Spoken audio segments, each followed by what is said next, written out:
أعوذ بالله من الشيطان الرجيم. بسم الله الرحمن الرحيم. إن الحمد لله نحمده ونستعينه ونستغفره ونعوذ بالله من شرور أنفسنا وسيئات أعمالنا. من يهده الله فلا مضل له ومن يضلل فلا هادي له، واشهد أن لا إله إلا الله وحده لا شريك له، واشهد أن محمدا عبده ورسوله صلى الله عليه وعلى آله وصحبته وسلم تسليما كثيرا. أما بعد، السلام عليكم ورحمة الله وبركاته.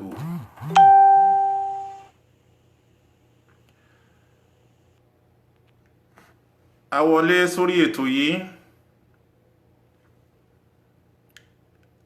nípa wípé a wá ìṣọ́rí látàrí èṣù, ẹni ẹ̀kọ́, ẹni ègbé, ẹni tí Ọlọ́run ti lé jìnnà sí ìkẹ́ rẹ̀ tí ò ní wọbẹ̀ láíláí. Pẹ̀lú orúkọ ọba náà la fi bẹ̀rẹ̀,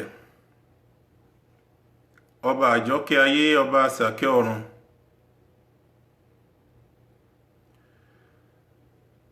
Gbogbo tí ń jẹ́ ọpẹ́ tọ́lọ́run ní sí, ara ọba náà la sì fi tì sí, tá a gbọ́dọ̀ fi tì sára nǹkan míì mọ́ àfọ̀bá náà. Torí tá a bá ilé fi tì síbòmíì, a jẹ̀bi lọ́wọ́ ara wa, torí yóò dìbí pé a wọ̀ kó kèfèrí, kọ́lọ̀mọ́ sí wá bẹ́ẹ̀. A dúpẹ́ fún ọba náà, a sì fi ọba náà wá àforíjì nípa gbogbo àwọn ẹ̀ṣẹ̀ tí ń bẹ lọ́rùn wa, eléyìí tá à ń fi oríkèéríkèé ara wa fi dá lóríṣiríṣi. Kọ́lọ̀n kó foríjì wá kó tó pa wá. Bákan náà, a tún bá lọ́sọ́dọ̀ ọba náà, kọ́lọ̀mọ́sà yá fi ẹnì kọ̀ọ̀kan wa níbi tá a kù sí. Afọba ìwá ìṣọ́rí látara gbogbo tí ń jẹ́ ìṣòro eléyìí tí ó lè tọwọ́ wa wá lọ́kàn ọmọlàkejì, tí wọ́n wá béèrè wípé ara tí ń ni lágbájá lára, ta ló ní sábàbí ẹ̀, tí wọ́n fi wá tọ́ka ẹ̀ sí mi àbí kí wọ́n tọ́ka ẹ̀ sí wọ. A fi Ọlọ́run wá ṣọ́rí látara iṣẹ́ burúkú bẹ́ẹ̀. Tọ́lọ́run bá wá jẹ́ kó kúrò lọ́dọ̀ tiwa sọ́mọlàkejì, kí Ọlọ́run máa ṣọ́ wa lọ́wọ́ ẹni tí ń sọ ni tá a sọ. Èyí ń àtúwá ṣọ́rí ń bẹ̀ náà wípé Ọlọ́run mọ́sà kó wa yọ lọ́dọ̀ ẹni tí ń sọ wa tá a sọ. Jàmáà ẹjá lọ mọ̀ wípé gbogbo ẹni tọ́lọ́run bá fi mọ̀nà láyé, yọ́ mọ̀nà, kò ní ṣìnà, yọ́ mọ̀ jẹ, yọ́ mọ̀ tọ̀, yọ́ mọ̀ rìn. Ọlọ́run fi ṣe tàòfíkì nù.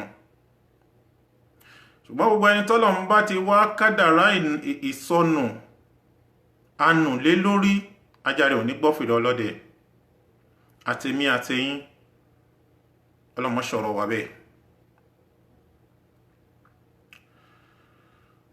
A jẹ́rìí wípé kò sí ọba kan àyàfi Ọlọ́run. Kò pé méjì nínú ọlá rẹ̀, ìkan ṣo ni. Kò lálàfiwé, bẹ́ẹ̀ ni kò lálàfijọ.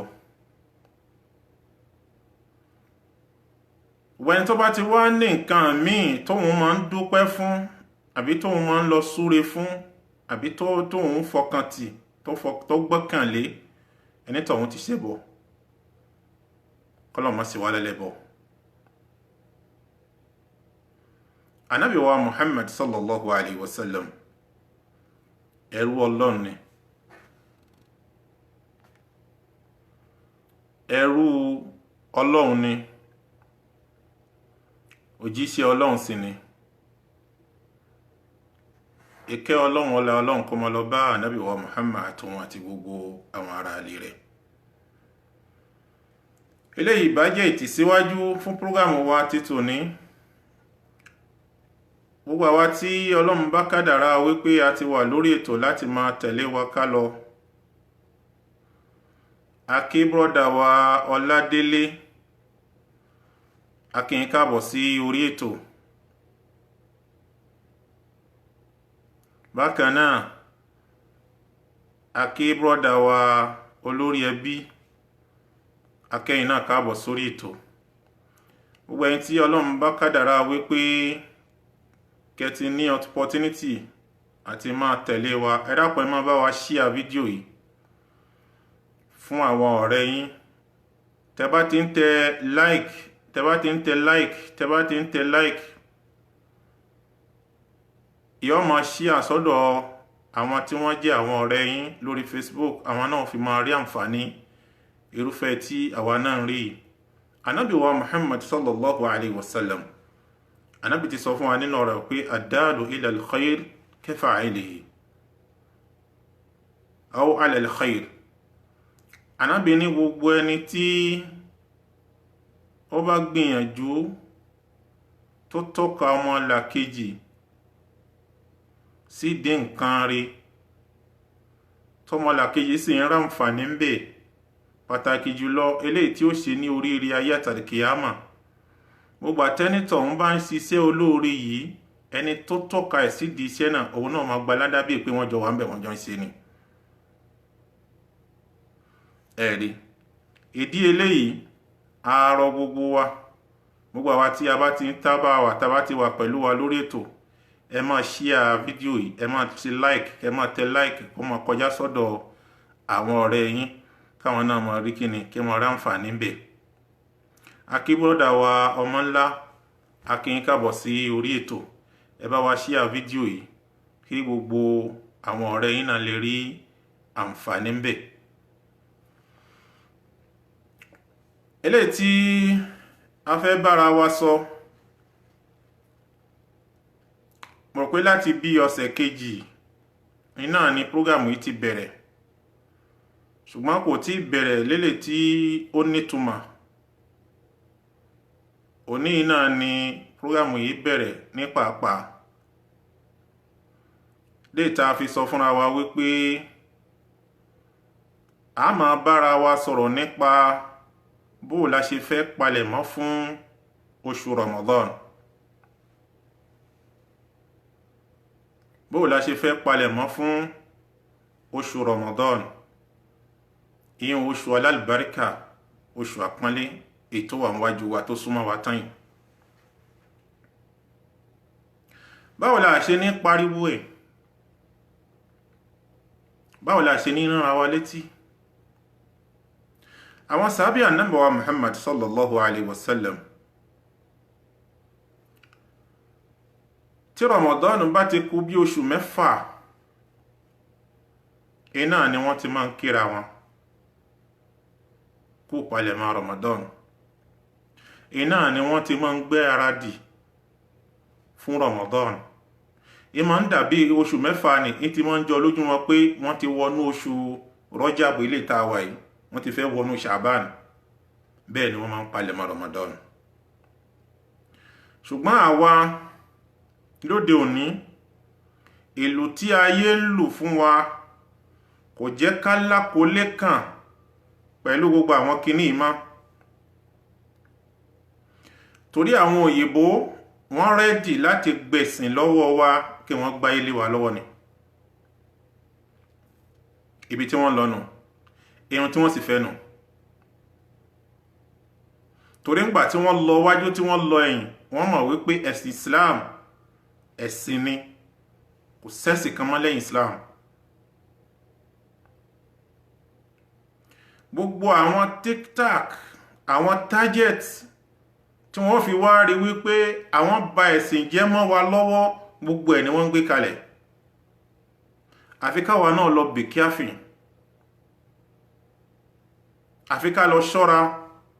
Kò sí ti bẹ́ẹ̀, a bá ìṣàn ayé lọ, a sì lu ìlù tí wọ́n ń jó fún wa. Bẹ́yàn bá lè bá ìṣàn ayé lọ tó bá lu ìlù táyé ń lù tó bá jó, ẹni tàn wọ́n lè bọ́lọ̀ dáadáa. Wal-'iyadhu billahi min dhalik, kọ́lọ̀ mọ́sà kó ìsàkóyọ wá mẹ́. Ẹ̀rí wípé tọ́dún wọn bá ń bọ̀, ìyún Kérésìmesì tá ń pè ní Christmas,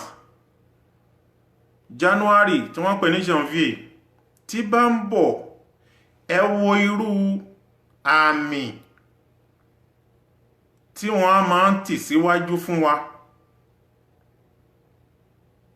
Ẹ mọ̀ wípé oṣù mẹ́fà ní January ó ti kù, lẹ́yìn ó ti máa rí wípé ọdún January súnmọ́, ó ti dé.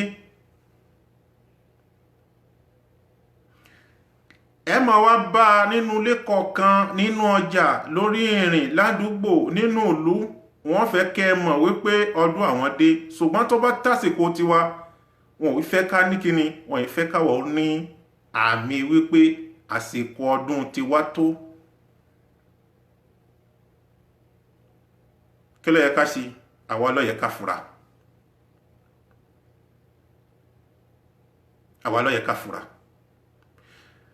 Ọlọ́run sọ nínú Al-Qur'an, a'udhu billahi minash shaitani rajim, bismillahir rahmanir rahim. Ó ní wa man yu'azzimu sha'a'ira Allah fa innaha min taqwal qulub.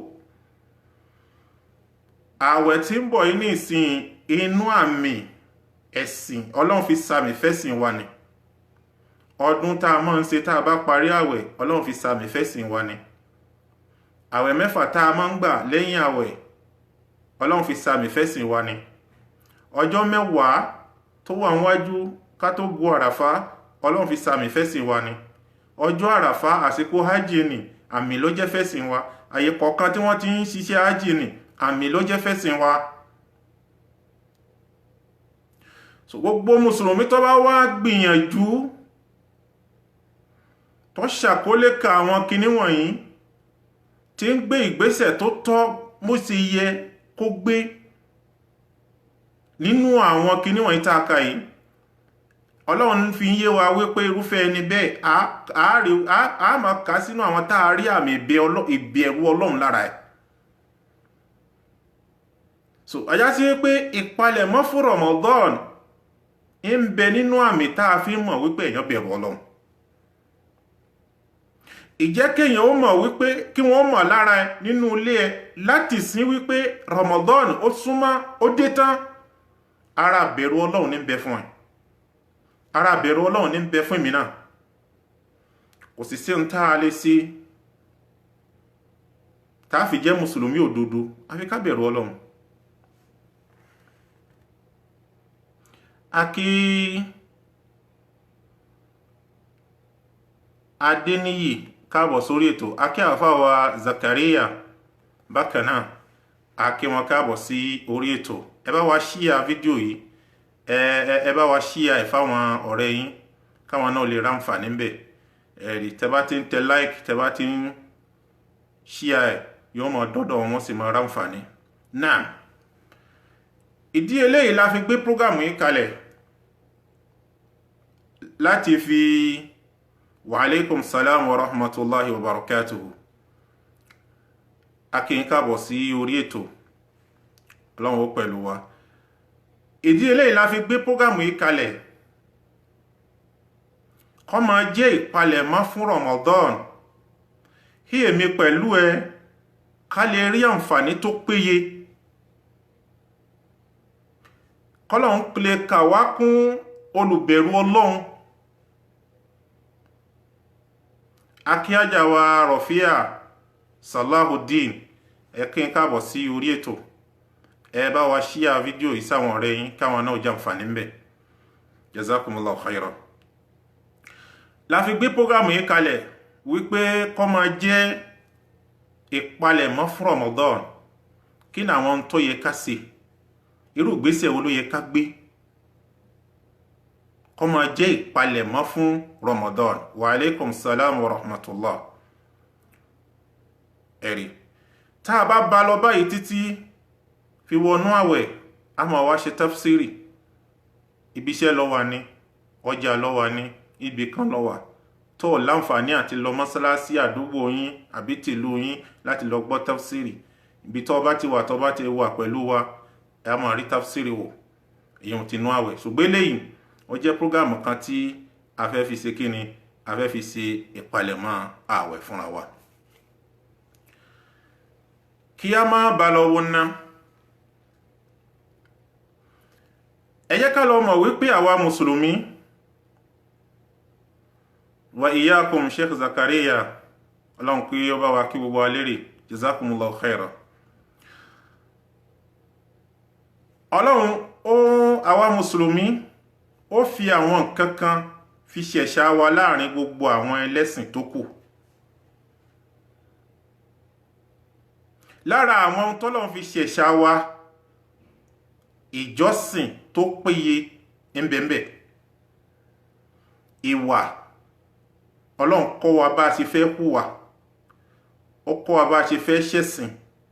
Lára àwọn ẹ̀sìn yìí ó tó wá yọ àwọn nǹkan kan bẹ̀ tó jẹ́ ẹ̀sìn tó yẹ pé tá a bá ṣe, tá a bá dún ní ma bá a bá tọ̀ bó yẹ ká tọ̀ ọ́, iná láfi máa jẹ́ mùsùlùmí òdodo. Inú ẹ̀ ni ìrun kíkí ń bẹ, èyí tọ́lọ́run ní ká máa kílẹ̀ 5 lójúmọ́. Èyí wọn Ọlọ́run gbé ìrun kíkí kalẹ̀ ká bá lè fi mọ̀ pàtàkì àsìkò. A kí àwọn àfáwà Sheikh Zulkiful láti ìlú Maka, Abu Qanit, jazakumullahu khairan. A kí yín púpọ̀. Bẹ́ẹ̀ sí jẹ́ ń ṣí ààrẹ tẹ́sí ń fún wa ní láìkì náà la fẹ́ jùlọ. Gbogbo àwa tó kùnà ta kù lórí ètò, ẹ máa tẹ láìkì báyìí kí ó máa kọjá sí ọ̀dọ̀ àwọn ọ̀rẹ́ yín kí wọ́n bá lè ráǹfààní tó pọ̀ jù lórí ntí à ń sọ yìí. Jazakumullahu khairan. A kí yín Abu Qanit, Ọlọ́run ó pè gbogbo wa lérè. Náà, ìrun kíkí yìí lóòótọ́ lára ń tá a fẹ́ fi rójú rẹ Ọlọ́run ni. Ṣùgbọ́n àǹfààní míì tó ń bẹ lábẹ́ tó yẹ ká mọ̀. Ìrun kíkí Ọlọ́run tó gbé kalẹ̀ ká bá lè mọ̀ pàtàkì àsìkò. Ẹ rí wípé ẹni tó bá jẹ́ni tí ń kírun déédéé tí fi kíkan yóò mọ bó ṣe fẹ́ prógámù ayé ẹ̀ sáàrin ìrun kọ̀ọ̀kan. Òun ti kírun àsùbá, láàrin àsùbá sí àyílà kí ni tóun lè ṣe tí ò ní já sí pé òun lu àsìkò dànù. Lára àǹfààní tí ìrun fẹ́ fúnyàn ni fẹ́ni tó bá gbọ́n. Lẹ́yìn ìgbà tó bá kí àyílà, ó gbọ́dọ̀ mọ̀ wípé aago mélòó ní ń bẹ láàrin àyílà sálásárì, ó gbọ́dọ̀ prógrámù ayé rẹ̀.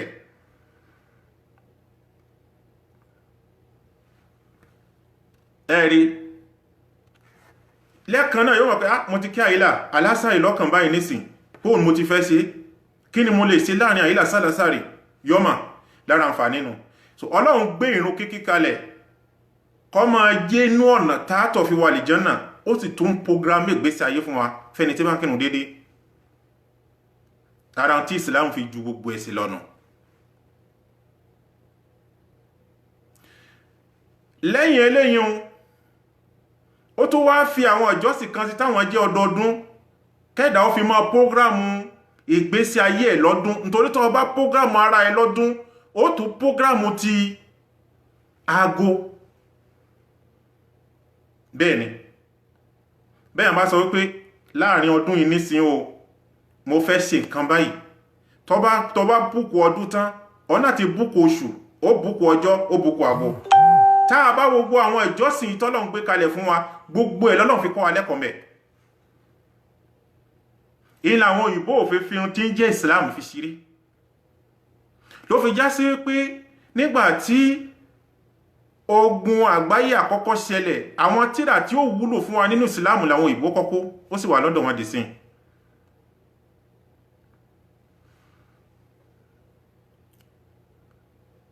Akí brọ́dà wa Kíndélé Ọlábísí, jazakumullahu khaira, ẹ káàbọ̀ sí orí ètò. Ọlọ́run ó kún wa, akí brọ́dà wa Abdulsalam marhaban bikum jazakumullahu khairan. ẹ̀rí akí àǹtí wa Rosalina akí ń káàbọ̀ sórí ètò, ọlọ́run wà pẹ̀lú wa. Naam, ọlọ́run wá gbé oṣù Ramadan, ó gbé Ramadan àti hajji. Wa alaikum salam wa rahmatullahi wa barakatuh. Ó gbé Ramadan àti hajji, ó fi prógrámù ọdún fún wa. Ìjọsìn ni o, ṣùgbọ́n ó tún fi prógrámù ọdún. Ìrun kíkí ìjọsìn ni, ó fi prógrámù ọjọ́ ojúmọ́ fún wa. Ẹ fi lè mọ̀ tẹ́ fẹ́ ṣe lójúmọ́. Tòun ti bẹ́ẹ̀ nínú tá fi ń súnmọ́ Ọlọ́run ni. Lára àwọn ìjọsìn yìí náà ni àwẹ̀ Ramadan tá fẹ́ sọ̀rọ̀ nípa ẹ̀, nípa bá ṣe fẹ́ gbáradì fún.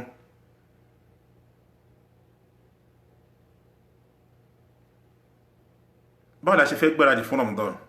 Torí oṣù kan ni, oṣù tó lágbára ni. Oṣù tó gbọngbọ́n, oṣù tó kànkà ni. Fihi unzila al-Qur'an huda linnasi wa bayyinatin min al-huda wal-furqan. Inú oṣù yìí iná la sọ al-Qur'an kalẹ̀. Al-Qur'an eléyìí tẹ́ ń wò yìí, inú oṣù Ramadan la sọ kalẹ̀.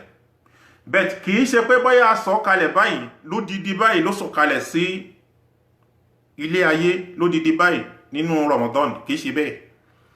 A sọ Al-Qur'an kalẹ̀ lẹ́wẹ́láwẹ́ sí ilé ayé, ṣùgbọ́n gbogbo tí ń jẹ́ Al-Qur'an odidi la sọ kalẹ̀ ní sí sánmà àkọ́kọ́ nínú oṣù Ramadan. Kọ́lọ́wọ́n tó wáyé ìròyìn ẹ̀ pé huda linnas,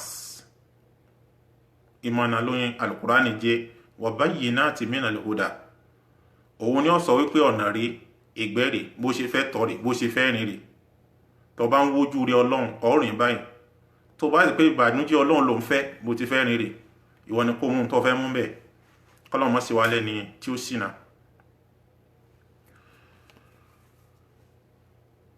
Ramadan oṣù kan ní tá a máa ń bá Ọlọ́run ṣòwò mẹ́ ní òwò tó lágbára. Ó bá Ọlọ́run ṣòwò nínú Ramadan pẹ̀lú àsìkò. Ó bá Ọlọ́run ṣòwò nínú Ramadan pẹ̀lú tọ́lọ́run bá bùn ẹ́ nínú àrísìkí. Ó bá Ọlọ́run ṣòwò nínú Ramadan pẹ̀lú ẹbí àtàrà. Wa iyyakum, Ọlọ́run san gbogbo alẹ́san rí. Ẹ bá wa share, ẹ bá wa tẹ like, okay fáwọn ọ̀rẹ́ yín, káwọn náà bá lè rí àǹfààní lórí tí à ń sọ yìí. Jazakumullahu khairan. Ẹ̀rí Ramadan nǹkan bẹ lábẹ́ oṣù yìí tó pọ̀. Mo sọ̀rọ̀ kan lẹ́ẹ̀kan, mo ní ṣùgbọ́n àwọn akí àfáwà Sheikh Abdulrahman Imamu Agboku akí ń kábọ̀ sí orí ètò. Jazakumullahu khairan. Tí ọdún Kírísítẹ́nì bá ń bọ̀, a máa rí àwọn àpẹẹrẹ, àwọn àmì pé ọdún yìí ń bọ̀. Ibi tí sì ti máa ń wáyé jù ọ̀dọ̀ wa Mùsùlùmí ni. Ọ̀dọ̀ wa ní ti máa ń wáyé jù, àwa la máa ń ṣàkólé kan jù. So táà sì ní nǹkan kan tá a fẹ́ gbà ń bẹ̀, kò sí ládá kankan fún wa ń bẹ̀ tá a fẹ́ gbà, kò sí.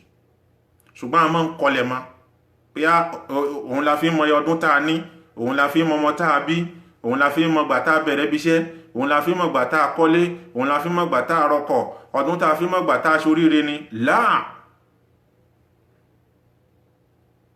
eléyìí wọn ò tó ń torí fún wa láti máa palẹ̀ mọ́ ọdún àwọn Kírísítẹ́nì, ibẹ̀ kọ́ là ń lọ. Ókè, nígbà tí tiwa yìí náà bá ń bọ̀, báwo la ṣe máa gbáradì gẹ́gẹ́ bá ṣe máa ń ṣe tí ọdún Janvier bá ń bọ̀?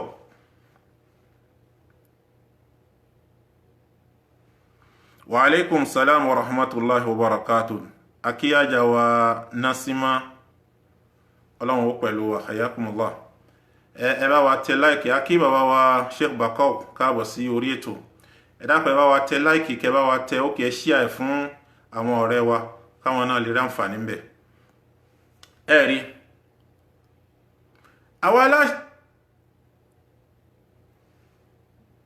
jazakumullahu khairan, Sheikh Abdurrahman. Ọlọ́run ó kún wa. Ẹ rí. Kí ló dé táwọ̀ gbáradì nígbàtí àwọn nǹkan tí wá bá ń bọ̀ ká jẹ́ kí wọ́n mọ̀ wípé nǹkan kan bọ̀ fáwọn mùsùlùmí? Kò sí nǹkan bẹ́ẹ̀ lọ́dọ̀ wa. Èyí la fi gbé prógámù yìí kalẹ̀ kó máa jẹ́ ìpalẹ̀mọ́ fún Ramadan àtèmi àti ẹ. Tá bá wá sọ bẹ́ẹ̀, a lè béèrè lọ́dọ̀ ara wa pé báwo la ṣe fẹ́ palẹ̀mọ́ náà? Òun ni prógámù tá a gbé kalẹ̀ báyìí, tí a máa lọ díẹ̀ lórí ẹ̀ tó agbékalẹ̀ ní gbogbo ọjọ́ mẹ́jọ ní dédé àsìkò tá ń pàdé ara wa yìí. Iná la máa pàdé ara wa ló níbẹ̀ ní gbogbo ọjọ́ Sàmdì, Sátọ̀dé. A máa pàdé ara wa lórí ètò báyìí títí àwẹ̀ ó fi dé. A máa mú wá díẹ̀ fúnra wa láti máa ṣàlàyé bó la ṣe fẹ́ palẹ̀mọ́ fún Ramadan, báwo la ṣe fẹ́ bá Ọlọ́run ṣòwò nínú Ramadan tóṣù náà ò fi ní lọ. Ẹlòmíín wà ó mọ tó ó ní agbára àti ṣe nǹkan kan nínú Ramadan. Agbára àláfíà ń bẹ fún, agbára tara ń bẹ, dúkìá náà ń bẹ, ṣùgbọ́n kò mọ kí ló yẹ kóhun ó ṣe nínú oṣù náà títí oṣù náà fi máa ń lọ mọ́ lọ́wọ́. Ẹ̀rí ìdí nìyẹn akébọ́dà wa Ọláwálé, Ọlọ́run yóò san wá lẹ́san rẹ̀. Hayyakumullah, jazakumullahu khairan bi'idhnillahi ta'ala. Ẹ̀rí la fi gbé prógámù yìí kalẹ̀ torí a kùnà láti mọ bó ti yẹ ká palẹ̀mọ́ fún Ramadan. Kí ni pàtàkì oṣù yìí tá fi palẹ̀mọ́ fún? A padà wá débẹ̀ pẹ̀lú ògo Ọlọ́run. Wa alaikum salam wa rahmatullah. Pẹ̀lú ògo Ọlọ́run, gbogbo ẹ̀ láyàn nàná, gbogbo ẹ̀ láti ṣàlàyé fúnra wa insha Allah. Tàbá wá sọ fúnra wa pé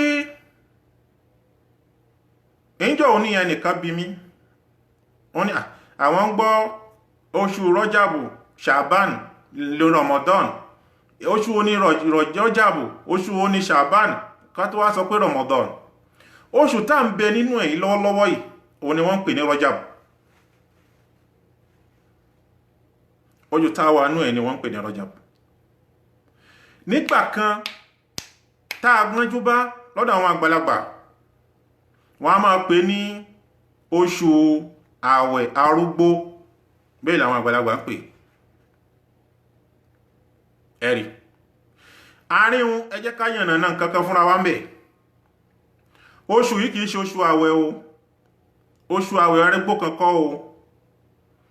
Àwọn àfáà náà kàn gbìyànjú síbẹ̀ lánàá ni, ṣùgbọ́n àwẹ̀ kan ni tí ò sínú tírà. Àwa ibi tá a fẹ́ fi àwẹ̀ inú oṣù yìí tì sí, àríbì kan fi tì sí, èyí tí wọ́n ń pè ní àwẹ̀ arúgbó kò sí tí ń jẹ́ bẹ̀. Àwẹ̀ kankan ò sí nínú oṣù yìí tẹ́nìkan fẹ́ gbà. Afẹ́ni títí ń gbà àwẹ̀ lundi, jeudi, monday, thursday nìkan ló láǹfààní kó máa gbà àwẹ̀ lọ. Ṣùgbọ́n kẹ́yàn wá sọ wípé àwẹ̀ arúgbó dé o, òun fẹ́ máa gba àwẹ̀ arúgbó ní ìsìn o, gbàkúgbà ní gbà o.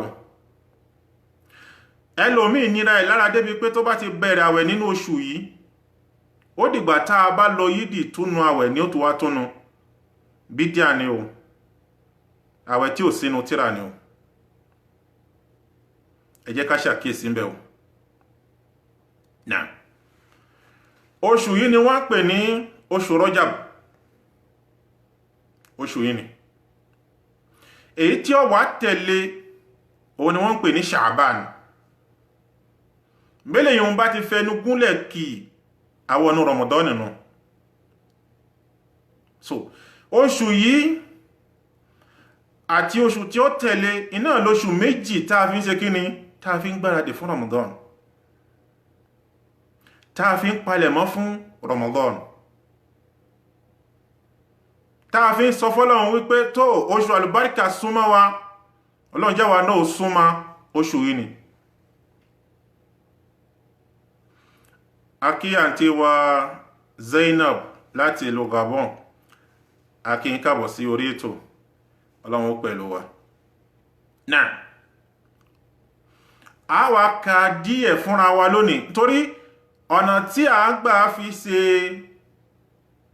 ìpalẹ̀mọ́ fún Ramadan ń bẹ ní láwẹ́ láwọn ọ̀nà oríṣiríṣi. Ṣùgbọ́n ìta fẹ́ sọ fúnra wa lónìí ìpalẹ̀mọ́ ìtọ́ jẹ́ ti ẹ̀mí àti ti iṣẹ́ ọwọ́. Gbogbo tá a fẹ́ kà ní ìsìn òun wà lábẹ́ ìpalẹ̀mọ́ fún Ramadan pẹ̀lú ẹ̀mí àti iṣẹ́ rẹ̀ tó fẹ́ ṣe táwọn èèyàn fi mọ̀ pé lágbájá ń palẹ̀mọ́ fún Ramadan lóòótọ́. Àbí táwọn èèyàn ó fi béèrè wípé ọmọ ṣéǹjì kí ló dé tó wá sọ fún wọn pé sẹ́ẹ̀mọ̀ wípé Ramadan máa ń bọ̀ ni. Àwọn eléyìí la kà fúnra wa lónìí. Tó bá dijọ́ mẹ́jọ a wá mú abala kejì wá lára àwọn ọ̀nà tá a fi ń ṣe kíni tá a fi ń palẹ̀mọ́ fún oṣù Ramadan. Wa alaikum salam wa rahmatullahi wa barakatuh. Ajá Zainab.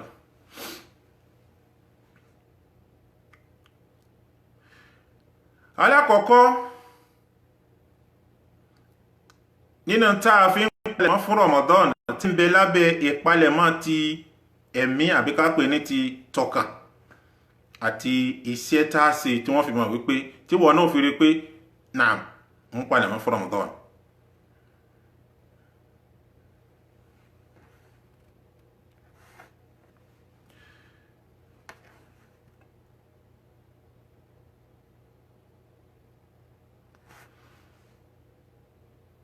Náà alákọ̀ọ́kọ́ ń bẹ النية عقد النية الخالصة والصادقة لوجه الله سبحانه وتعالى بعيدا عن النفاق والرياء. lára ìpalẹ̀mọ́ fún àwẹ̀ Ramadan ti ní àníyàn tó péye, àníyàn tó mọ́, tó jẹ́ ti t'Ọlọ́hun, tí ò ní jẹ́ ti mùnáfìkí àbí taliawo. Tí mùnáfìkí ni wípé gbogbo bí tí wọ́n máa ti ń sọ̀rọ̀ pé àwẹ̀ mọ̀dé yóò sì máa bá wọn dá sí. Lóòótọ́ ni àwẹ̀ náà súnmọ́ o. Yìí tó bá ti dẹ́yìn yóò máa sọ wípé àwẹ̀ oṣù burúkú ti fẹ́ dé tí ó gba gbogbo nǹkan lọ́wọ́ yàn. Ní lè mu sìgá, ní lè mutí, ní lè ṣe fàájì, bó ṣe lé ìwọ́n ní kò báwẹ̀ mu, bó ṣe lé ìwọ́n ní kò báwẹ̀ mu, oṣù wàhálà náà ti tún fẹ́ dé. Ṣùgbọ́n tó bá dáyé kan yóò mọ̀ bá wọn sọ̀rọ̀ ní sọ wípé báyá ìmánì ẹ̀ péye. Irú ní àníyàn yìí kò bá ìpalẹ̀mọ́ fún Ramadan lọ. Gbogbo ẹni tó fẹ́ palẹ̀mọ́ fún Ramadan pẹ̀lú àníyàn kó jẹ́ káníyàn wọn mọ́, káníyàn wọn fẹsẹ̀ rinlẹ̀ lórí ohun tó ń fẹ́ ṣe. Akíyájẹ wa Adémọ́lá, akíyín káàbọ̀ sí orí ètò. Ọlọ́run yóò kún wa, Ọlọ́run ní fi wálẹ̀. Ẹ bá wa ṣíà prógámù yìí sí ọ̀dọ̀ àwọn ẹlẹgbẹ́ yín lọ́hùn káwọn náà lè rí àǹfààní tí à ń sọ fúnra wa. Bákan náà lára ìpalẹ̀mọ́ fún Ramadan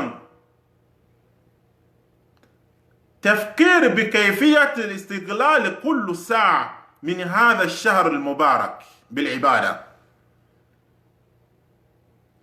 Ẹni tí tó fẹ́ palẹ̀mọ́ fún Ramadan ó náà ti jẹ́ nìkan tí ó máa rorí ìjọ́ kọ̀ọ̀kan nínú oṣù Ramadan yìí kí ni tóun lè fi bọ́lọ́hun náà jàmbé.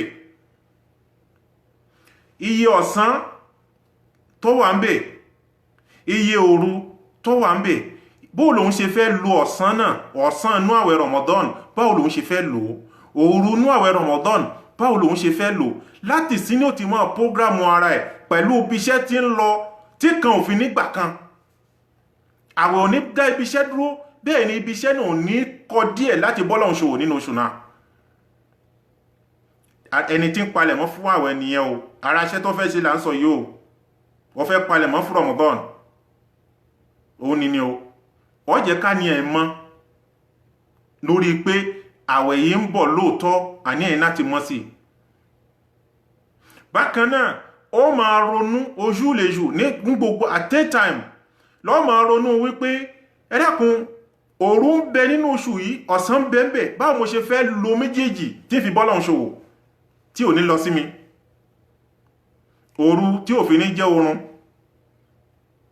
Àwọn ẹlẹ́hà ó ti parí nǹkan sísè ni wọ́n tó máa wá jí ọ, òun jí kọ́ jẹun ni, ọ jẹun báyìí náà báyìí tó fẹ́ sùn, ó bọ́lọ̀ ń ṣòwò nínú àwẹ̀.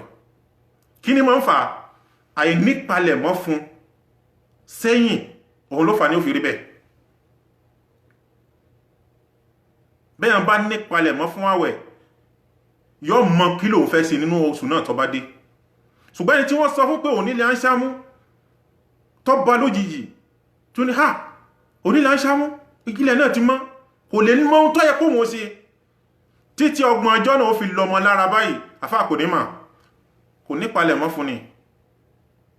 Ẹ jẹ́ ká ní ìpalẹ̀mọ́ fún Ramadan láti sìn, àníyàn wa kódà ká sì ní ìròrí sí iye ọjọ́ tí ń bẹ nínú oṣù yìí, báwo la ṣe fẹ́ bọ́lọ́hun ṣòwò ń bẹ tí ò ní lọ lásán. Ẹlẹ́ẹ̀kejì, siyamu ayamu ma'duda wa qalilan min shahr Sha'ban li ta'wid al-jism ala al-siyam. Èyàn láti sìn, èyàn gbọ́dọ̀ gbìyànjú kó máa gba àwẹ̀ díẹ̀díẹ̀, bóyá àwẹ̀ méjì nínú ọ̀sẹ̀, ẹ̀rí nísìn nínú oṣù táwà yìí nísìn, ọ̀pọ̀ wa náà la mọ̀ pé nínú oṣù ọ̀sẹ̀ mélòó ní bẹ́ẹ̀bẹ̀. Akíbrọ́dà wa Adégbọlá akínkàbọ̀ sórí ètò, nínú oṣù kan ọ̀sẹ̀ 4 ní bẹ́ẹ̀bẹ̀. So kẹ́yàn ó tí ẹ gbìyànjú kó bẹ̀rẹ̀ sí ní mú àwẹ̀ méjì wá nínú ọ̀sẹ̀ kan, méjì nínú ọ̀sẹ̀ kan, méjì. Kí ló fẹ́ fi ṣe? Láti máa sọ fún ara ẹ̀ wípé iṣẹ́ kan ń bọ̀ tó fẹ́ ṣe, lára iṣẹ́ tó fẹ́ ṣe òun náà ni mo ti ń fún ẹ yìí, ara yìí ó ti tètè máa mú tí ń jẹ́ àwẹ̀ kó tó di pé àwẹ̀ Ramadan ó dé. Èyí ń la àwẹ̀ àkọ́kọ́ òfin kò ní sí ọ́ níṣekúṣe. Ẹlòmíì tẹ́ bá rí ń jọ àwẹ̀ àkọ́kọ́ àfáà yóò dà játijàti ni. Kí ló fà? Kò gbáradì fún Ramadan ni, kò gbáradì fún ni, kò nípalẹ̀mọ́ fún. Ìpalẹ̀mọ́ fún Ramadan ní kẹ́yìn ó ti bẹ̀rẹ̀ sí ní gba àwẹ̀ 2-3 láti sìn, 2-3 nínú oṣù yìí nìsìn àti ní oṣù tá a fẹ́ bọ́ sí.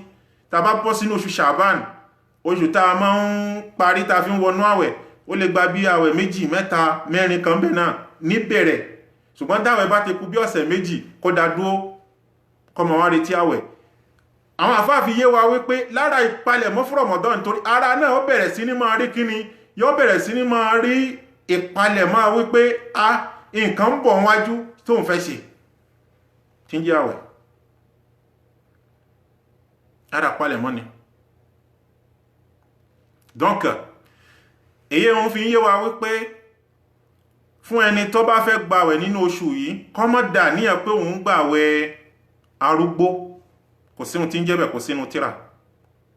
Ṣùgbọ́n ó lè ní nínú àníyàn wípé òun gbàwẹ̀ ìpalẹ̀mọ́ fún Ramadan, kò sì gbọ́dọ̀ jẹ́ gbogbo oṣù náà ní ó gbàwẹ̀ ń bẹ̀. Bóyá tó bá ti gbàwẹ̀ bí 3-4 ó ti tó ní fún ìpalẹ̀mọ́ fún Ramadan, ẹ̀rí. Ṣùgbọ́n tó yẹ pé ní tí ń gbàwẹ̀ Monday, Thursday, lundi, jeudi fún ara ti ẹ̀ tẹ́lẹ̀, kó má gba nǹkan ẹ̀ lọ. Ìyẹn náà ti wọnú àníyàn méjì. Àníyàn wípé bí Ànábì ṣe ní ká gba àwẹ̀ nínú ọjọ́ méjì yẹn, yóò ní àníyàn bẹ́ẹ̀, oníládá bẹ́ẹ̀. Yóò tún wá níládá wípé ń bẹ nínú súnà pé Ànábì a máa gba inú oṣù yìí fi palẹ̀ mọ́ fún Ramadan, yóò tún níládá ẹ̀ papọ̀. Ìyẹn pé yóò ju òkò kan, yóò fi pẹyẹ méjì. Lára àǹfààní tí ń bẹ fún wa nínú oṣù yìí òun náà. Ṣùgbọ́n ká má lẹ́yìn àníyàn wípé mo fẹ́ gba àwẹ̀ arúgbó, àwẹ̀ mo fẹ́ fi palẹ̀ mọ́ fún Ramadan, òun náà ni. Ẹlẹ́ẹ̀kẹta, shira'u al-hajati wal mutatallabat. Gbogbo àwọn nǹkan tá a mọ̀ wípé a ní díẹ̀ nínú Ramadan tí ó wúlò fún wa àbùkátà sí láti sí ni ká ti máa mú wọlé lẹ́yọ kọ̀ọ̀kan pàtàkì jù àwa tá jẹ́ baálé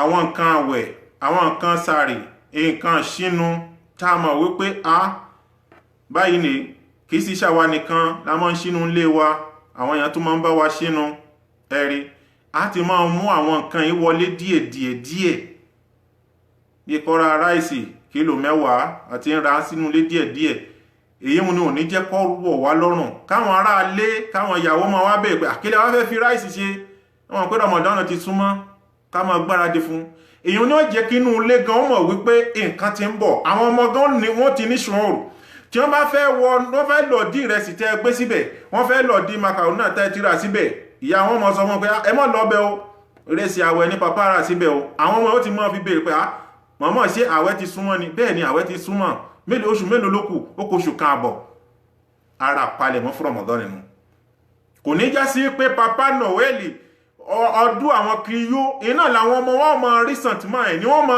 rí ìfura ẹ̀ pé Mother Christmas wọ́n ti ń pín fọ́tò ẹ̀ wọ́n ti ń pín kinní ẹ̀ ó fẹ́ fáwọn ọmọ lẹ́bùn léèwé ìyẹn làwọn ọmọ mọ rí rònú sí wọn rí rònú sí nǹkan tiwa tó bá délẹ̀ ẹ jẹ́ káwọn ọmọ rí rònú sí ara palẹ̀ mọ́ fún Ramadan nínú. ẹlẹ́ẹ̀kẹrin التفكير والمبادرة في صلة الرحمة tí àwẹ̀ Ramadan bá dé wa alaikum salam wa rahmatullahi wa barakatuh Haji Adégbọ́lá akínká wọ̀ sórí ètò tí àwẹ̀ Ramadan tó bá súnmọ́ lára àwọn tá a fi ṣe ìpalẹ̀mọ́ Ramadan ni náwọ́ sí àwọn fámílì ẹ̀ tó rí pé ọwọ́ wọn ò tẹnu ní prógrámù bó ṣe fẹ́ náwọ́ sí wọn ìkọ̀kanú wọn tó mọ̀ wípé tó bá gbọ́ wípé ọ̀la láńṣámú yóò sì bẹ̀rẹ̀ sí ní ronú àwọn èyí tó bá mọ̀ nínú fámílì ẹ̀ tó bá mọ̀ wípé tó bá gbọ́ wípé òní là ń káṣámú yóò bẹ̀rẹ̀ sí ní ronú wípé kí ni mo fẹ́ fi jẹ sààrì lásùbà irú àwọn eléyìí ni láti sí ní kó ti mọ́ prógrámù fún wọn kí ni tó lè ṣe fún wọn níjọ́ àńṣámú kọ̀la àbí alẹ́ ọjọ́ àńṣámú kọ̀dẹ̀ gbọ́dọ̀ jí alẹ́ ọjọ́ àńṣámú torílẹ̀ ó ti ṣú bá wọn àńṣámú kọ̀la ó kọ̀tún la láti sí ló ti mọ́ prógrámù fún àwọn eléyìí ni nínú àwọn tó wà ní fámílì ẹ̀ tó mọ̀ wípé sàárì ọ̀tún la yóò lè fún wọn ó láti prógrámù fún wọn lára àpalẹ̀ mọ́ fún Ramadan ni bẹ́yàn bá ṣe mọ́ náà ni ó ṣe má ṣe ju ara ẹ̀ lọ ẹ̀rẹ́ èyí tó wá jẹ́ pabambari lára àpalẹ̀ mọ́ fún Ramadan òun náà ni ìgbésẹ̀ méjì tí mo fẹ́ sọ yìí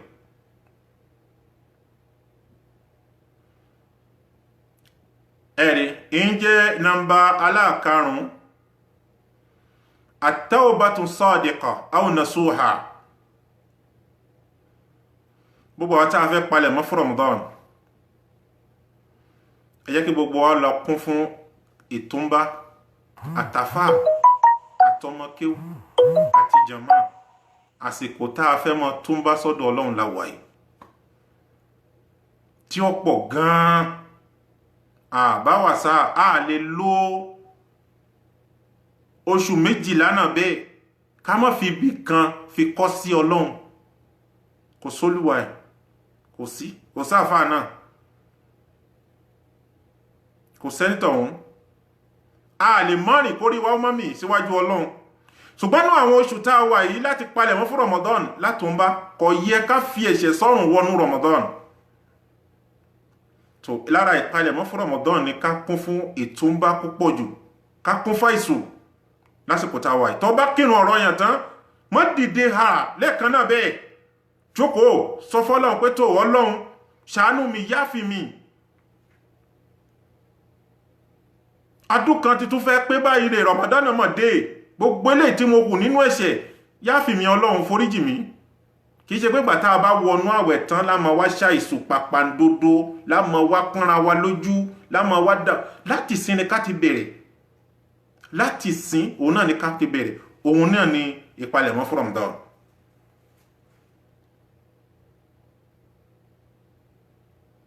ká kún fún àzíkìrí púpọ̀ astaghfirullah astaghfirullah astaghfirullah allahumma salli ala muhammad wa ala ali muhammad wa sallim subhanallah walhamdulillah wa la ilaha illallah allahu akbar la hawla wa la quwwata illa billah hasbunallahu wa ni'mal wakeel la ilaha illa anta subhanaka allahumma inni kuntu minaz zalimin bẹ́ẹ̀ àwọn àzíkìrí bẹ́ẹ̀ ni ká sì máa ṣàdúà ká máa ṣàdúà sí a gbọ́dọ̀ jókòó pé oṣù tá a fẹ́ aṣù tọ́lọ́run fẹ́ sọ irú dọmọ tí ń bọ̀ a fẹ́ ṣe wàhálà kan láà ìsíni kó ti bẹ̀rẹ̀ òun palẹ̀ mọ́ fún Ramadan náà.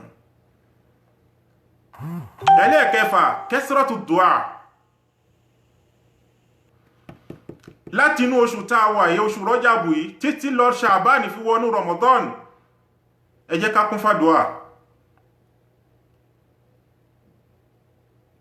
èyí tí ó pọ̀ jù ní kí ni Allahumma ballighna Ramadan Allahumma ballighna Ramadan bẹ́ẹ̀ làwọn sàábí ànábì máa ń ṣe ọlọ́run o jẹ́ kí Ramadan yóò bá wa láyé kàwákẹ́ni tí ó gba Ramadan má fògbọ̀ ẹ̀mí jà wá àlàáfíà àti bíbọ̀ àṣírí tá lò nínú oṣù náà tá fi bá àwọn ọlọ́run ṣòwò tó péye yọ̀ǹda ẹ̀ fún wa lọ́mọ wò wá nánú oṣù náà wọ́n kó dààmú bá wa sàárì wa má jẹ́ ó nira ìṣúnú wa má jẹ́ ó nira má jẹ́ aká gógó láti sí láti máa ṣàdúà àdúà ìpalẹ̀mọ́ fún Ramadan náà Ramadan ó bá wa láyé wa bí wọ́n ṣe bá wa lọ́dún tó kọjá náà ní ṣẹ̀ríà Islam kọ́ wa bẹ́ẹ̀ tí sí kò ti pa lọ́lọ́ fọ́lọ́n kìí ṣe pé ńgbà tí Ramadan bá dé lọ́wọ́ fi sìgá sílẹ̀ ọmọ Ọlọ́run ṣeré ni kìí ṣe pé ńgbà tí Ramadan bá dé lọ́wọ́ àsọpọ̀ ọ̀lọ́lẹ́ ọtí mọ́ ọmọ Ọlọ́run ṣeré ni àtàwọn ìwà tó kù lọ́wọ́ ẹ tí wọ́n náà mọ̀ láwọn ìwà tí ó dáa kò dìwà tí Ramadan bá dé ká tó filẹ̀ tó bá lọ lọ́lẹ́ ọtí lónìí nísìnyí pé tó Ramadan súnmọ́ ọlọ́lẹ́ ọtí títí a fi wọnú Ramadan Ọlọ́run lè ṣàánú ẹ lẹ́yìn Ramadan kó yọ ọtí kúrò nú ọ̀rọ̀ ẹ torí tẹ́yàn bá filẹ̀ fóṣù mẹ́ta tó bá fi ọtí múlẹ̀ lásìkò ilé ìsìn oṣù àkọ́kọ́ Ṣàbán oṣù kejì Ramadan oṣù kẹta afá ká tó bọ́ sínú oṣù kẹrin Ọlọ́run lè ṣàánú ẹ à ń mu tí yóò lè kó nú ọ̀rọ̀ ẹ à ń mu sìgá yóò kó nú ọ̀rọ̀ ẹ à ń ṣe ṣìná ó lè kó nú ọ̀rọ̀ ẹ Ọlọ́run bá fi ẹ́ fi ṣe taufik ṣùgbọ́n tó fi rí gbígbàdúrà ní ìpalẹ̀mọ́ Ramadan tá ń sọ fún ẹni kó wà lọ́dọ̀ ẹ̀ tó fi já sí pé àwọn ẹ̀rẹ́ tá ń ṣe tàbá wọnú Ramadan ẹlòmí ó sọ pé wọ́n sọ pé Lailatul Qadri bẹ́yàn bá ṣàìsù náà àwẹ̀ èyí ó rí kò ń gẹ́ irú ìpalẹ̀mọ́ òlú ti ṣe fún Ramadan ti tẹ́lẹ̀ kó tó wọnú Ramadan tó fi wá ń retí gbígbàdúrà ní àpàpàǹdodo ẹ̀ṣẹ̀ tó gbé wọnú Ramadan ṣé ó ti bọ́ ó ti dá ẹ lójú pé ẹ̀ṣẹ̀ yìí ti bọ́ kúrò lọ́rùn ẹ kó tó wá rí gbígbàdúrà torí tẹ́ṣẹ̀ bá wà lọ́rùn àti gbígbàdúrà ó lágbára fẹ́ dà ẹ̀ṣẹ̀ ni kìí jẹ́ kádùá ọgbà so tó bá ti palẹ̀ mọ́ fún Ramadan láti sin tó ti ń yọ àwọn ẹ̀ṣẹ̀ yẹn tó ti ń yọ kí Ramadan ó tó dé tó bá fi ń wọnú Ramadan tẹ́ṣẹ̀ bá ti bọ́ gbígbàdúrà ló kù lórí inú Ramadan ṣùgbọ́n nǹkan méjì ló fẹ́ gbé wọnú Ramadan lójijì ó fẹ́ kẹ́ṣẹ̀ ó parẹ́ ó sì ń fẹ́ ṣe kòńgé oríire kò lè fọ́lọ́run láti ṣe ṣùgbọ́n wọn náà gbé sí làákàyè torí náà làwọn afá fi fẹ́ pé ká palẹ̀ mọ́ fún Ramadan pẹ̀lú àwọn kan táǹkà yìí gbìyànjú kó rí pé tí ń jẹ́ ẹ̀ṣẹ̀ lọ́rùn ẹ ó ti bẹ Ọlọ́run sí ká tó wọnú Ramadan tó bá fi wá ń pe Ọlọ́run pé nǹkan báyìí ni mo fẹ́ yóò mọ̀ ṣe lẹ́sẹ̀kẹsẹ̀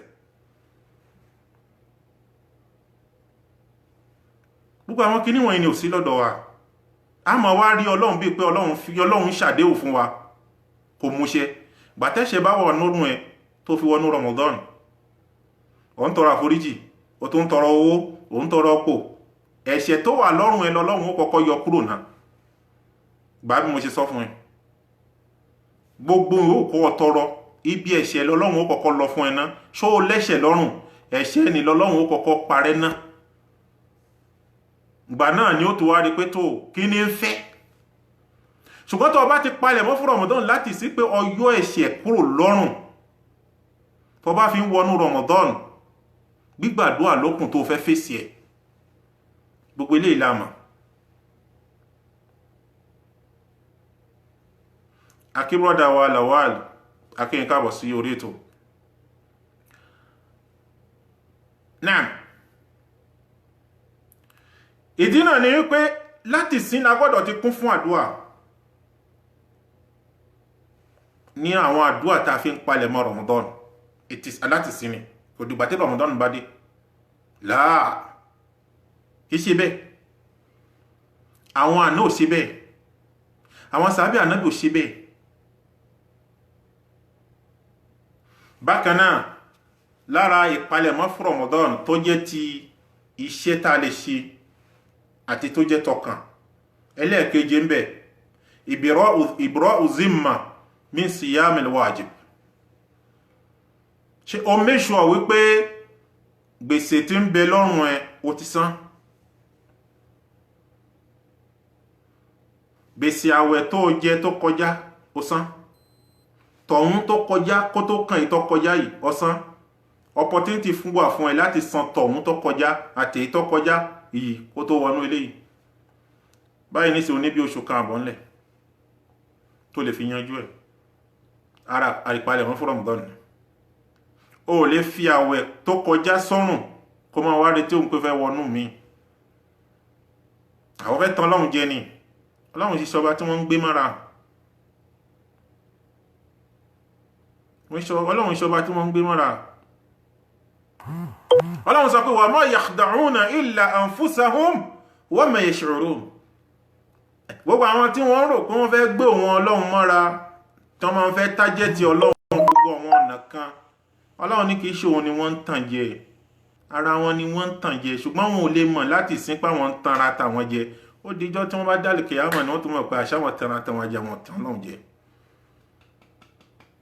Tọ́rọ̀ Ọlọ́run bá kìí kánjú. Àwa ẹ̀dá ni máa ń kánjú, kìí kánjú. Ẹni tó bá fẹ́ mú lọ́la kò ní kánjú lónìí. Ọlọ́run yìí kánjú. So, ẹ má jẹ́ á lo ká mọ tájẹ́tì báwọn kan ṣe mọ́ tájẹ́tì. Àwọn fẹ́ tájẹ́tì Ọlọ́run.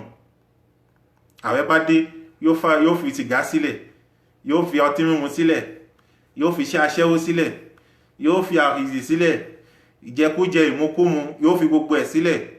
Ẹ jẹ́ kí wọ́n sọ pé wọ́n róṣù lónìí ọ̀la lọ́dún, yóò sì padà. Ẹ dákun, èwo làtàn jẹ́ ń bẹ̀? Irú eléyìí ń tanra ẹ̀jẹ̀ ni. Ń tanra ẹ̀jẹ̀ ni. Tó bá tún tanra ẹ̀jẹ̀ yóò yó, ó tún tanra ẹ̀dànù. Torí náà, ẹ jẹ́ ká ní ìpalẹ̀mọ́ fún Ramadan. So ìbá ilé ìtaka fúnra wa lónìí náà ó tó fún wa láti rí àǹfààní kan sí kejì ẹ̀rí. Kò ní jù báyìí lọ, ìpàdé àwa pẹ̀lú yóò dijọ́ mẹ́jọ inshallah ní dédé àsìkò tí Ọlọ́run ní ká bẹ̀rẹ̀ iná láti pàdé níjọ́ mẹ́jọ lórí ètò yìí kí a má gbàgbé. Tó bá dínú àwẹ̀ náà a sọ fúnra wa pé a tún ṣe tafsiri pẹ̀lú ògo Ọlọ́run tí a sì máa tẹ̀lé ara wa inshallah. Nípa pé àti pè wọlé, wẹ́n tí ó bá ní ìbéèrè kan sí kejì, ẹ lè pè wá lórí WhatsApp. Torí tí a bá ní ká pera wa lórí kíní yìí, a máa gbé fídíò jáde. Tí a bá sì sẹ́ndì fídíò yìí sórí Facebook àbí lórí YouTube, fọ́tò yìí náà máa ń padà jáde lórí ẹ̀ tí láwọn ọ̀nà kan tí àwọn èèyàn sì pè wá ṣàkíyèsí sórí ẹ̀. So when tí ó bá láǹfààní àti pè wá, ẹ lè pè wá sórí WhatsApp báyìí, eléyìí tí kò ní ná wa lówó, lórí nọ́mbà 00229 66 08 16 ìhun ni ó gbé WhatsApp wa wá fún yín 66 08 15 gẹ́gẹ́ bí àwọn in English ṣe máa ń sọ wọ́n ní 00 22 9 66 08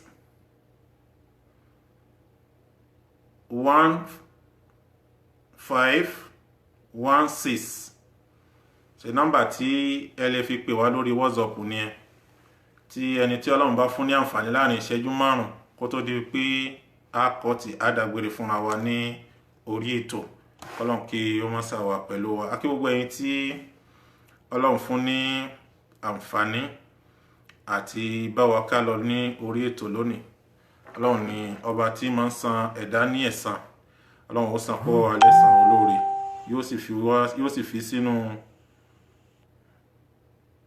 sínú òṣùwọ̀n ṣẹ́ẹ̀rí ẹnì kọ̀ọ̀kan wa inshallah. Báyìí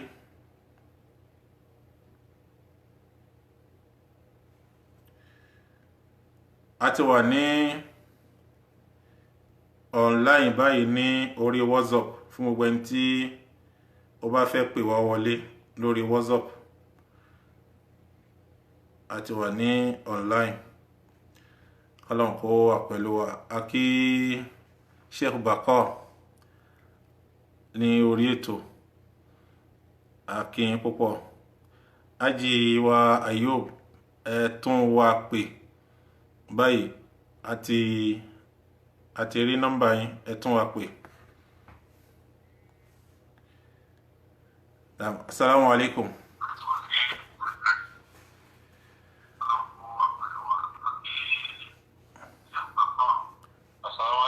Wa alaikum salam wa rahmatullahi wa barakatuh.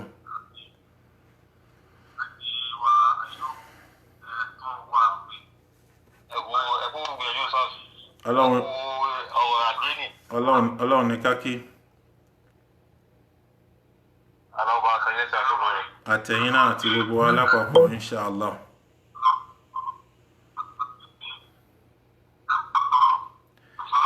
Ṣé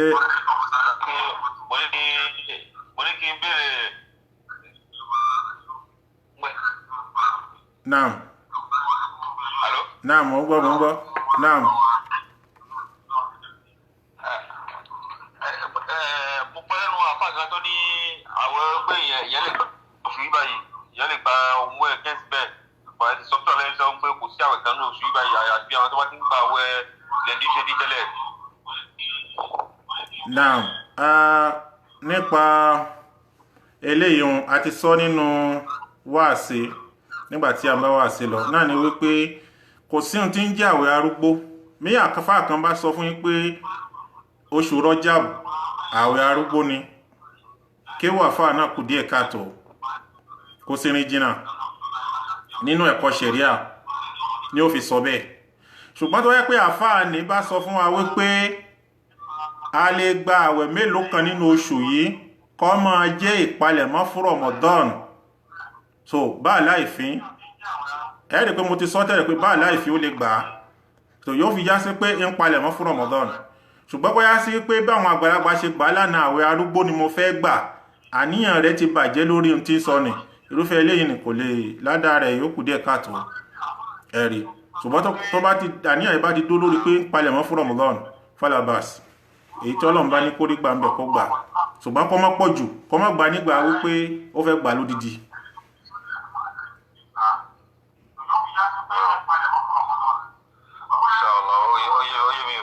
Okay. Ayakumullah khair. Okay. Agbóná ní a fi sínú program agbóná bí ẹ ti wá lónìí lágbó pẹ́pẹ́ jẹ́ sọ ó ti dájú àbọ̀ sí ọ̀lọ́gbọ́ ṣe ìpàdé wà lọ́la yìí. Ó dijọ́ mẹ́jọ pẹ̀lú ògùn Ọlọ́run. Ó dijọ́ mẹ́jọ inshallah. Inshallah. Kí Ọlọ́run fún wa lẹ́bi fún wa tàlàbíà. Àmín.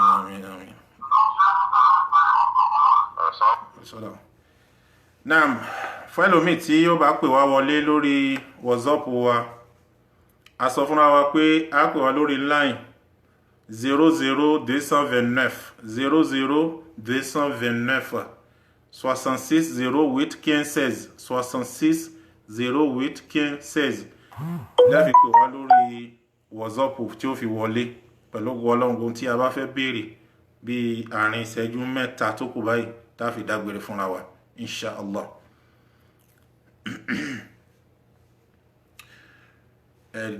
Lábẹ́ ìbéèrè tí wọ́n béèrè lẹ́ẹ̀kan nípa Haji Ayub tí wọ́n béèrè nípa àwẹ̀ arúgbó, a ti sọ nínú wáàsí pé kò sí ohun tí ń jẹ́ bẹ́ẹ̀.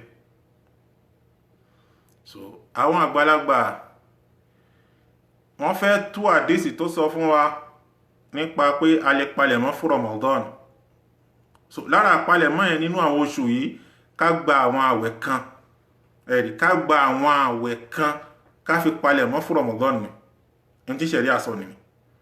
Ṣùgbọ́n àwọn àgbàlagbà ni wọ́n wò pé orúkọ kí làwọn lè sọ, orúkọ kí làwọn lè pè é, ló fi di pé ń di àwẹ̀ arúgbó kò ṣe àwẹ̀ arúgbó ẹ̀rí.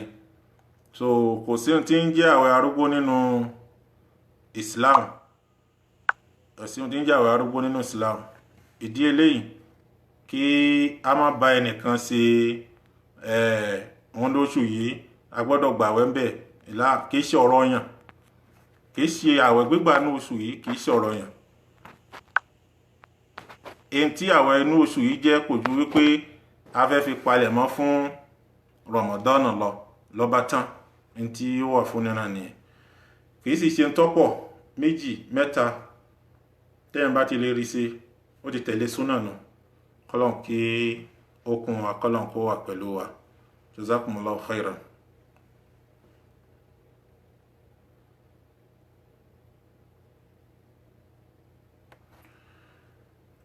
Bákan náà, èyí tó jẹ mọ́ Sha'ban, oṣù kan ni tí Ànábì sọ̀rọ̀ nípa ẹ̀ púpọ̀.